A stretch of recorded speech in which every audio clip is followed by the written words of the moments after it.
Bienvenidos a IA para Todos. Soy Juan y me alegra muchísimo que estéis aquí un sábado más justo a las 10 de la mañana para sumergiros en la parte más fascinante y a veces más incómoda de la inteligencia artificial. Hoy vamos a hacer un viaje al pasado, no a la época de los dinosaurios, sino a los años 60 cuando la IA apenas estaba dando sus primeros pasos, ¿no? En ese momento, un científico brillante creó el que se considera el primer chatbot de la historia. El programa se llamaba Elisa y fue un truco que funcionó demasiado bien. Pongámonos en situación. Tienes una conversación íntima con una IA. Le cuentas tus miedos, tus problemas y sientes que de verdad te está escuchando y comprendiendo. Parece imposible, pero es cierto y además esto pasó hace más de 50 años. La historia de hoy es la de su creador, Joseph Weizenbaum, un hombre que inventó un programa para demostrar lo superficial que era la IA y que acabó aterrorizado por lo que reveló sobre nosotros los humanos. Así que pensadlo bien mientras empezamos. ¿Qué tienen en común tu ChatGPT, Gemini o Grok con una máquina gigante que ocupaba una habitación entera en los años 60? ¿Qué pasaría si tu pareja te pidiera privacidad para hablar con un bot? Y la pregunta más importante que Weizenbaum nos dejó como legado: ¿por qué estamos tan dispuestos a proyectar sentimientos y conciencia donde solo hay código? Vamos a descubrirlo. Empezamos. Episodio 23. El profeta de la IA y Elisa. Primera parte. El refugiado que desconfió de la razón pura. Para entender al programa Elisa, primero hay que entender a su creador, Joseph Weizenbaum. Joseph nació en Berlín en 1923 en el seno de una familia judía. Cuando era un niño presenció el ascenso del nazismo. En enero de 1936, el día que cumplía 13 años, él y su familia huyeron de Alemania a Estados Unidos. Esta experiencia fue fundacional. La huida dejó en él una profunda desconfianza hacia los sistemas de control y la lógica sin humanidad.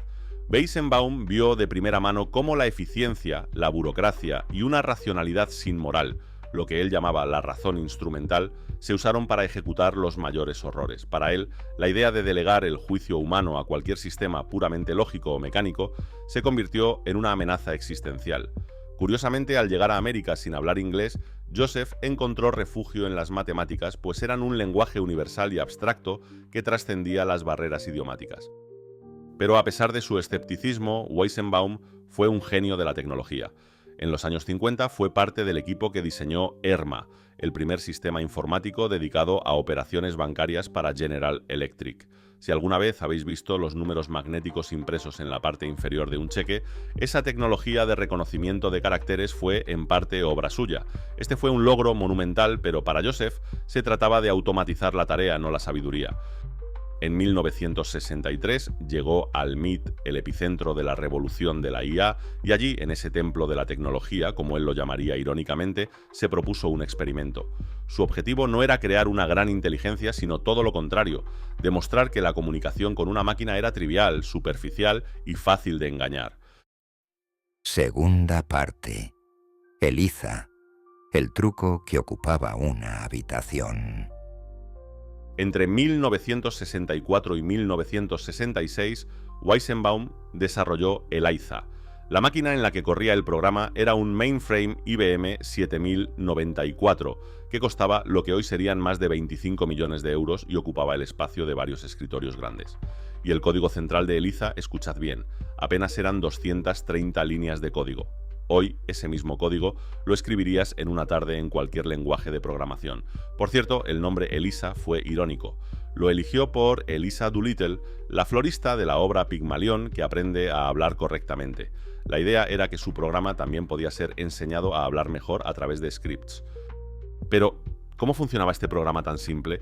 Elisa no entendía nada. Era básicamente un juego muy sofisticado de búsqueda de palabras clave y sustitución de patrones. Explicado de forma sencilla, el procesamiento del lenguaje natural, PNL, que es el campo que estudia cómo las computadoras entienden el lenguaje humano, en la época de Elisa se basaba casi exclusivamente en algo llamado concordancia de patrones. Esto es como cuando tú lees una frase y si ves la palabra mamá o padre, automáticamente decides que el tema es la familia. El proceso se basaba en 5 pasos. Por ejemplo, si tú escribías «estoy muy infeliz estos días», Elisa detectaba «yo estoy» y aplicaba una regla de transformación. Elisa respondía «¿cuánto tiempo has estado muy infeliz estos días?». Simplemente te devolvía tu frase en forma de pregunta volteando los pronombres. «Yo» se convertía en «tú» y «mí» en «tú». Además, el programa tenía una rudimentaria función de memoria que almacenaba declaraciones clave.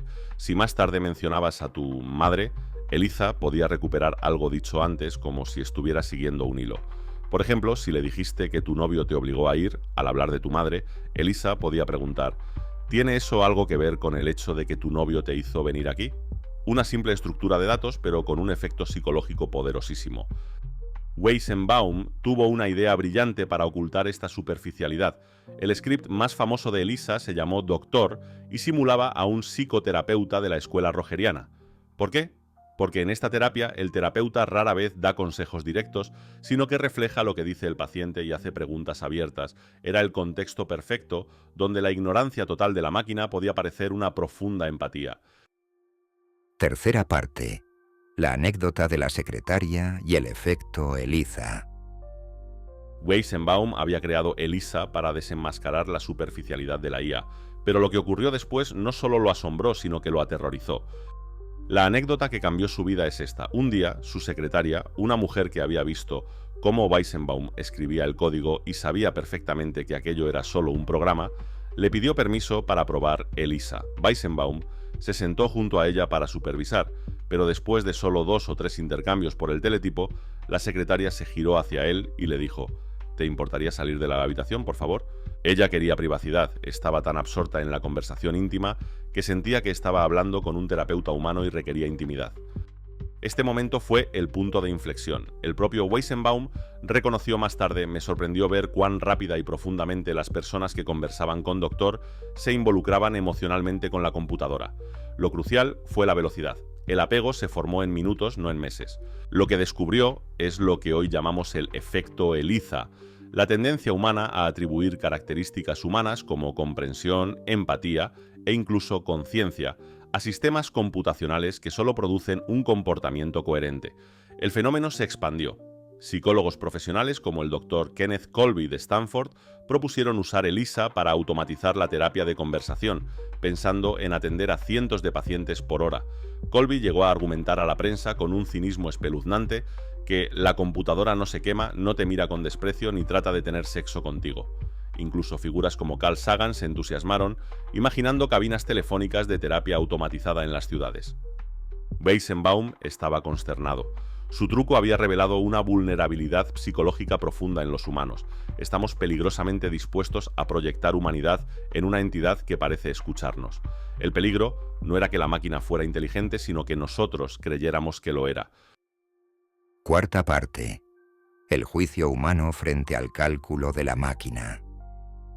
A raíz de esta crisis, Weizenbaum se retiró a un sabático. Dejó de ser pionero de la IA para convertirse en su crítico más feroz.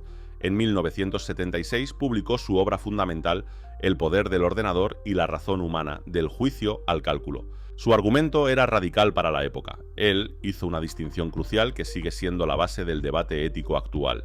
Hay cosas que las máquinas pueden hacer: calcular, tomar decisiones basadas en la lógica, pero hay otras que no pueden ni deben hacer: el juicio, la sabiduría, la compasión, el amor. Estas nacen de la experiencia encarnada, de nuestros valores y de nuestra mortalidad. Su tesis más poderosa fue: hay ciertas tareas que las computadoras no deben ser obligadas a hacer, independientemente de si las computadoras pueden ser hechas para hacerlas. Un ejemplo que a él le gustaba poner para que lo entendamos: una computadora puede calcular la trayectoria perfecta de un misil, pero no puede juzgar si ese misil debe ser lanzado o no. Del mismo modo, un algoritmo puede predecir qué acusados tienen más probabilidades de reincidir, pero no puede emitir un juicio ético sobre su sentencia. La sabiduría requiere experiencia, contexto y una dimensión moral que el código no posee. Para Weizenbaum, la IA nunca debería reemplazar a los humanos en roles que exigen responsabilidad moral y sabiduría, como jueces, psiquiatras, maestros o políticos. Él no era un tecnófobo, era un humanista que temía el veneno de acción lenta de la IA, la erosión gradual de la dignidad humana al reducir toda actividad a un mero cálculo. Y si miramos nuestro mundo hoy, vemos que su advertencia es más relevante que nunca. Los modelos de lenguaje masivos como ChatGPT son Eliza a una escala brutal, más sofisticados pero que siguen funcionando por concordancia de patrones. Estamos usando bots como compañeros emocionales y hasta como terapeutas, justo lo que él temía: la sustitución de la conexión humana auténtica por una simulación conveniente para fines comerciales. El miedo es que, al acostumbrarnos a que la IA decida por nosotros, o nos dé consuelo, perdamos la capacidad de tomar decisiones difíciles que requieren coraje y empatía genuina. La historia de Joseph Weizenbaum es una paradoja asombrosa. Él creó el primer chatbot para burlarse de la idea de que una máquina pudiera pensar o sentir, y en su lugar nos enseñó una verdad incómoda sobre nosotros mismos, la facilidad con la que estamos dispuestos a delegar nuestra humanidad, nuestra intimidad y nuestro juicio. Weizenbaum murió en 2008 y hasta el final de su vida nos recordó que las preguntas urgentes sobre la IA no son tecnológicas, sino éticas. No es lo que las máquinas pueden hacer, sino lo que los humanos debemos permitirles hacer. Así que aquí va la pregunta que os dejo para este fin de semana, la misma que nos deja Weizenbaum. En esta era de bots compañeros, deepfakes e IA por todas partes, ¿cuál creéis que es esa única tarea esencialmente humana que nunca, bajo ninguna circunstancia, deberíamos entregar a una máquina? Me encantaría leer vuestras respuestas. Si este viaje al pasado os ha resonado, os invito a hacer dos cosas. Suscribíos a IA para Todos en Spotify o YouTube y activad las notificaciones para que no os perdáis ningún episodio. Y por supuesto, dejad un comentario o compartid este episodio en vuestras redes sociales. Recordad que publicamos todos los sábados a las 10 en punto. Un abrazo muy fuerte y nos vemos la semana que viene en IA para Todos.